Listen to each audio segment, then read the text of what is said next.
C'est pour cela que ces nuances sont dans le kit. Ils n'ont pas mis toutes les couleurs, juste la couleur rouge brunâtre traditionnelle. Vous comprenez?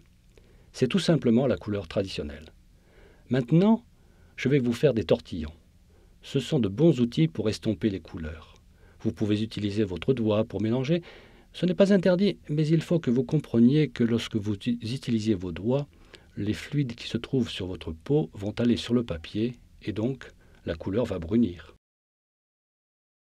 Vous comprenez? C'est tout simplement la couleur traditionnelle. Maintenant, je vais vous parler de tortillons. Ce sont de bons outils pour estomper les couleurs. Vous pouvez utiliser votre doigt pour mélanger, ce n'est pas interdit, mais il faut que vous compreniez que lorsque vous utilisez vos doigts, les fluides qui se trouvent sur votre peau vont aller sur le papier et que donc la couleur va brunir. 20 ans, vous avez l'impression que 20 ans, c'est beaucoup de temps. Mais nous autres, nous savons que 20 ans, ça passe très vite. Et l'on ne veut pas que nos dessins brunissent même dans 20 ans. Je pense qu'en utilisant les doigts, le dessin commence probablement à brunir en moins de 10 ans. Donc, faites-moi confiance, mieux vaut utiliser un outil plutôt que votre doigt pour mélanger. Cela dit, il m'arrive d'utiliser mon doigt, ne le dites à personne. Bon, je ne sais pas ce que je dessine là, je fais juste une texture. Au passage, je fais faire ça. Ah, je voulais le faire devant la caméra parce qu'il faut que vous surmontiez la peur de casser vos nouveaux jouets. La plupart de ces fusains et de ces bâtons de pastel sont faits pour être brisés et utilisés de façon à ce que vous dessiniez avec le côté du bâton. D'accord? Donc là, je ne viens pas de détruire mon jouet tout neuf, je l'ai simplement rendu utilisable. Vous n'êtes pas obligé de le faire si vous n'en avez pas envie, mais je veux que vous sachiez que c'est ce que font la plupart des artistes.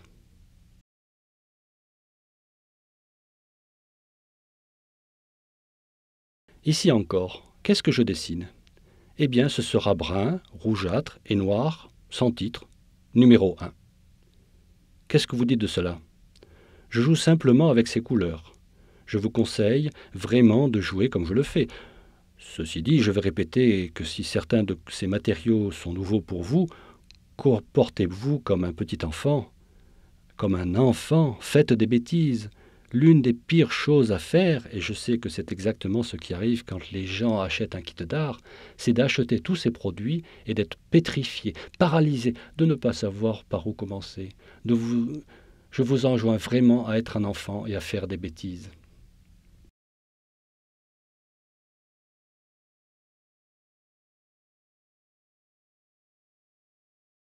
N'essayez pas de faire un chef-d'œuvre. Faites exactement comme moi. Jouez avec les matériaux. Voilà, marron et noir, sans titre, numéro 1. Je vous recommande vraiment, surtout si vous utilisez une technique que vous ne connaissez pas encore, ou si vous avez acheté un très beau kit comme celui-ci, d'essayer d'adopter l'état d'esprit d'un petit enfant et de tout simplement prendre plaisir à jouer. Ne vous laissez pas intimider par le kit. Ouvrez-le sans prendre de gants, commencez à faire des bêtises, n'essayez pas de produire un chef-d'œuvre. Je vais reprendre un de ces crayons. Voyez comment automatiquement je prends un crayon et commence à dessiner. Je le tiens façon esquisse, et comme ça, je l'appelle cette position.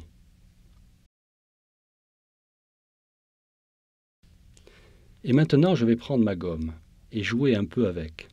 J'espère qu'au plus profond de vous, il y a un enfant qui crie « Ouais !» Ce n'est pas digne du tout. Et c'est une très bonne façon de devenir un bon artiste. Jouer, jouer. Je vous conseille d'approcher votre art non comme une discipline que vous étudiez, mais plutôt comme un jouet avec lequel vous vous amusez. Juste un mot à propos de patin de ponçage. On peut l'utiliser pour obtenir une pointe très aiguë sur nos crayons. Au passage, on peut aussi l'utiliser pour créer de la poudre de graphite que vous pouvez ensuite estomper avec votre tortillon. C'est très amusant. Et disons que je veux utiliser ma gomme. Vous pouvez également prendre un couteau pointu, du type X-Acto ou un couteau de poche bien aiguisé, et couper de petites tranches de votre gomme. Je ne vais pas faire cela aujourd'hui, mais vous pouvez utiliser ce bord pointu pour traiter des lignes très fines avec votre gomme. Votre gomme devient un outil de dessin.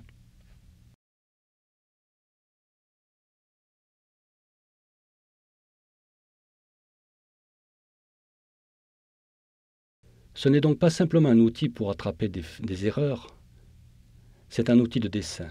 Bon, je vais changer de carnet à esquisse et prendre quelque chose d'un peu plus grand. Et ce carnet-là est blanc. Est-ce que je refais une esquisse avec le mannequin? Je crois que oui, et cette fois-ci, je vais lui faire prendre une pose différente. Cette fois, je vais utiliser le kit d'esquisse au lieu de me servir que des crayons au graphite. Donc, débarrassons-nous du kit au graphite et utilisons le fusain traditionnel, couleur terracotta.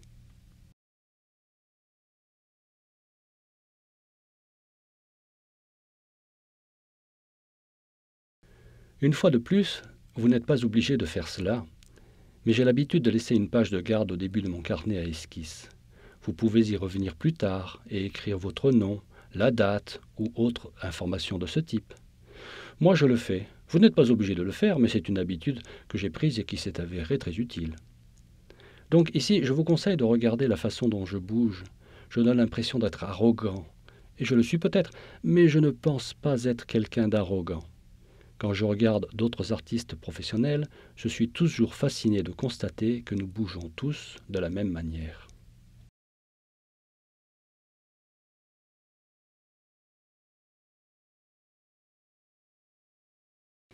Il y a vraiment un haut degré de similitude dans la façon de bouger et de dessiner des artistes expérimentés. Donc, encore une fois, on veut de la fluidité. Ça arrive très souvent que le pastel dur reste sur le papier pendant 10, 20, 30 secondes. Ça ne m'irrite pas, ça ne me rend pas nerveux. Et je vous répète que je pense que c'est le cas parce que j'ai une attitude malicieuse par rapport au dessin. C'est ce qui le rend amusant. Ne vous ne prenez pas trop au sérieux. Si j'apprends que vous vous prenez au sérieux, je viendrai vous rendre une petite visite.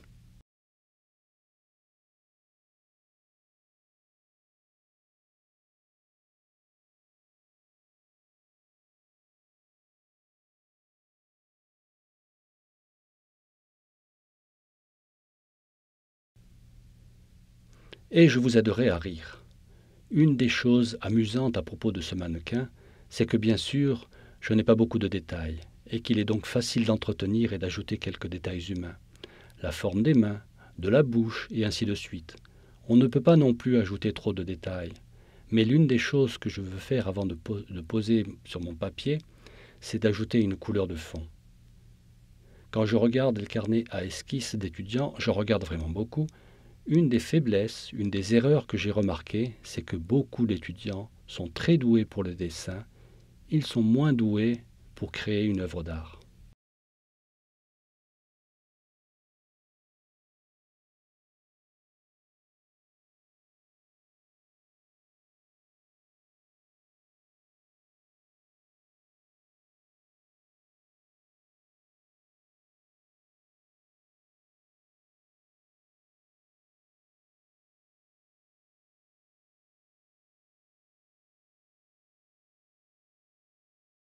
Je fais peut-être là une distinction artificielle, mais je veux dire par là qu'il ne faut pas apprendre à simplement dessiner un sujet.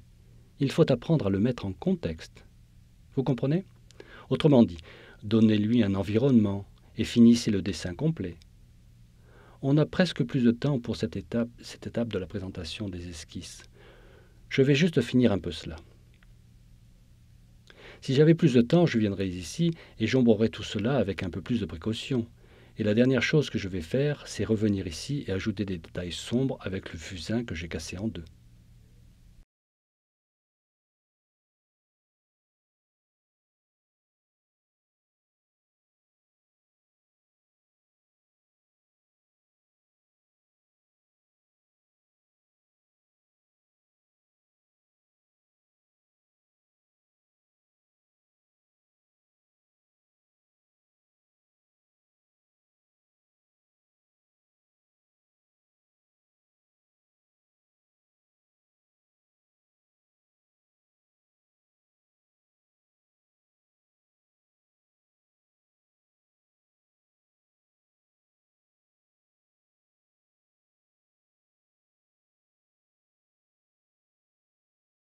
Cela vous donne juste une approche pour utiliser le kit d'esquisse et pour intégrer le pastel brun rougeâtre puis le noir.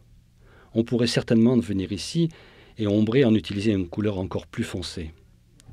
Prenez le tortillon et mélangez. J'espère que ça vous aide. J'espère surtout que vous avez appris à vous amuser et jouer avec ces outils. Maintenant, passons au support suivant.